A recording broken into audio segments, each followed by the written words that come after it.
Karena itu oposisi itu penting dan sama-sama terhormat. Sayangnya tidak semua orang tahan untuk berada menjadi oposisi. Seperti sampaikan Pak Prabowo tidak tahan untuk menjadi oposisi.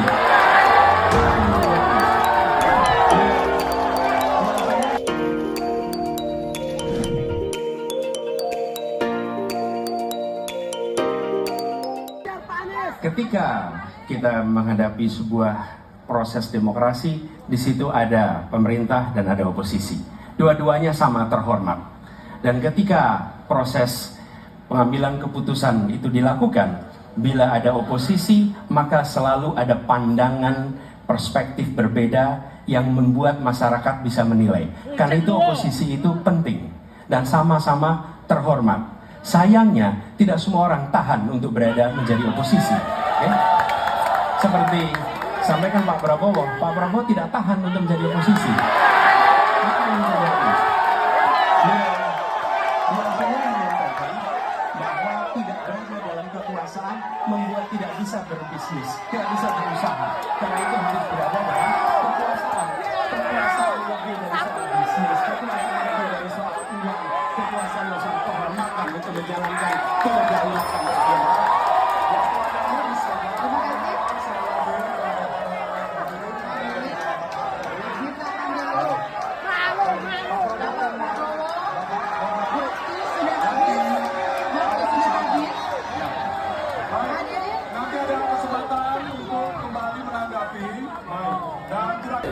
Pada tanggal 25, Pak Prabowo mendaftar ke KPU sebagai pasangan calon presiden, calon wakil presiden.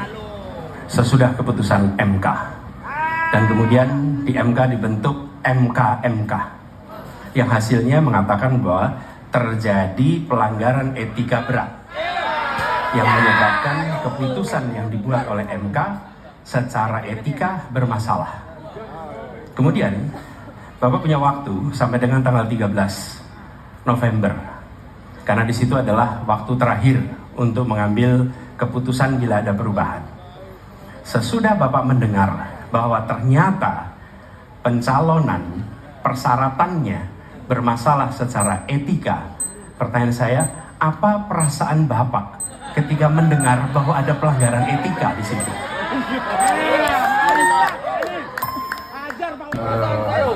Tenang Pak, tenang. Suatu perkembangan politik itu ada beberapa segi perspektif. Ya.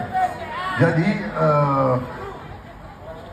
tim saya, para pakar hukum yang mendampingi saya menyampaikan bahwa dari segi hukum tidak ada masalah.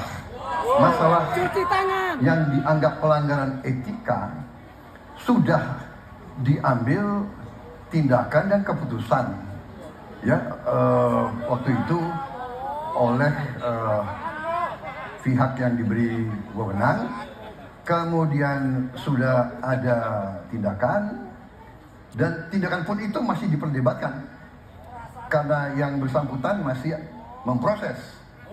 Tetapi intinya adalah bahwa keputusan itu final dan tidak dapat dirubah. Ya, saya laksanakan.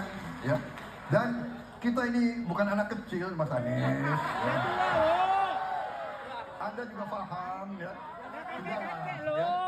Sekarang begini, intinya rakyat yang putuskan, rakyat yang menilai.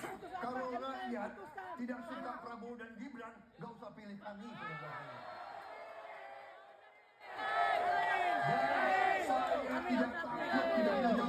Marah nih.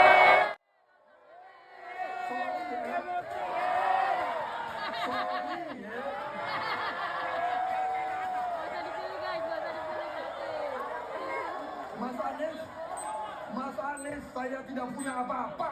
Saya sudah siap mati untuk negara ini.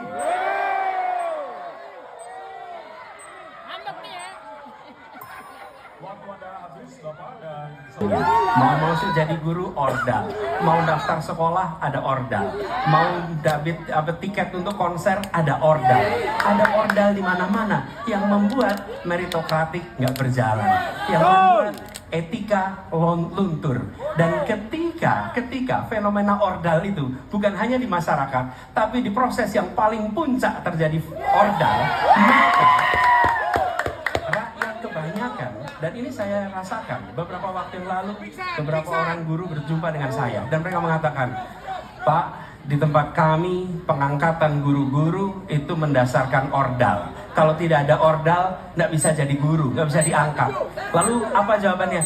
Atasan saya bilang, wong yang di Jakarta aja pakai ordal, kenapa kita di Bali tidak boleh pakai ordal?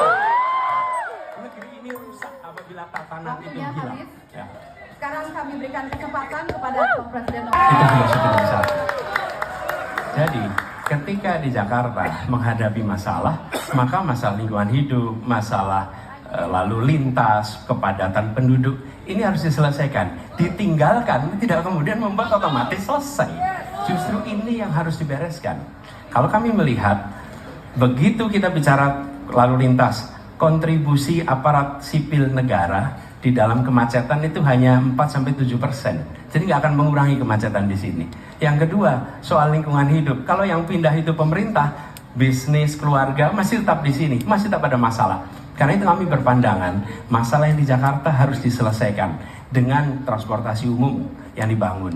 Kemudian yang kedua, menambah taman yang dibangun, transportasi umum berbasis elektrik. Dan itu semua dikerjakan untuk membuat Jakarta menjadi kota yang nyaman, aman, kota yang membuat kita bisa hidup dengan sehat. Itu terkait dengan Jakarta. Jadi, jangan kita meniru pemerintah Belanda. Mereka punya kota tua. Ketika kota tua turun permukaan, mereka pindah ke selatan, bikin di sekitar Monas. Ditinggalkan, masalah tidak diselesaikan. Kita harus menghadapi masalah dengan menyelesaikan. Lalu yang kedua, terkait dengan IKN.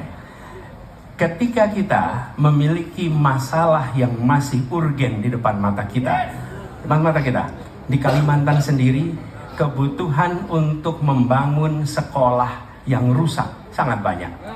Membangun kereta api atau jalur tol antar kota di Kalimantan itu urgen. Yang merasakan dari uang itu siapa? Rakyat. Sementara yang kita kerjakan hanya membangun tempat untuk aparat sipil negara bekerja, bukan untuk rakyat dan bukan pusat perekonomian.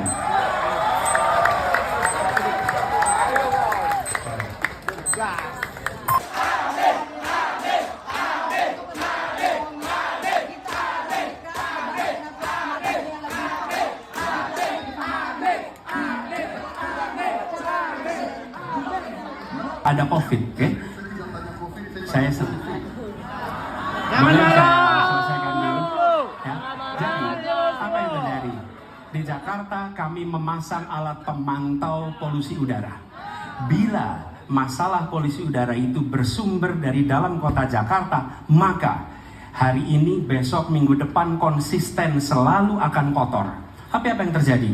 Ada hari di mana kita bersih, ada hari di mana kita kotor. Ada masa Minggu pagi, Jagakarsa sangat kotor. Apa yang terjadi? Polusi udara tak punya KTP. Angin tak ada KTP-nya. Angin itu bergerak dari sana sini. Ketika polutan yang muncul dari pembangkit listrik tenaga uap mengalir ke Jakarta, maka Jakarta punya indikator, karena itu Jakarta mengatakan ada polusi udara. Ketika anginnya bergerak ke arah Lampung, ke arah Sumatera, ke arah Laut Jawa, di sana tidak ada alat monitor, maka tidak muncul. Dan Jakarta pada saat itu bersih. Kalau problemnya dari dalam kota saja, maka konsisten tiap waktu. Ya, kita punya masalah polusi. Karena itu kita kerjakan dengan apa? Kita lakukan, Pak. Satu, dengan pengendalian emisi dari kendaraan bermotor. Dan pengujian emisi sekarang wajib. Yang kedua, elektrifikasi kendaraan umum. Yang ketiga, konversi kendaraan umum. Dan dulu yang naik kendaraan umum hanya 350.000 per hari, sekarang 1 juta per hari. Jadi itu kita kerjakan untuk menangani soal polusi di Jakarta. Masih ada waktu, Bapak? Cukup? Ya. Kita menginginkan sebuah negeri di mana praktek korupsi diberantas hingga tuntas. Pemerintah memberikan pelayanan yang terbaik, dan kemudian kita menjunjung tinggi etika. Kita sama di situ.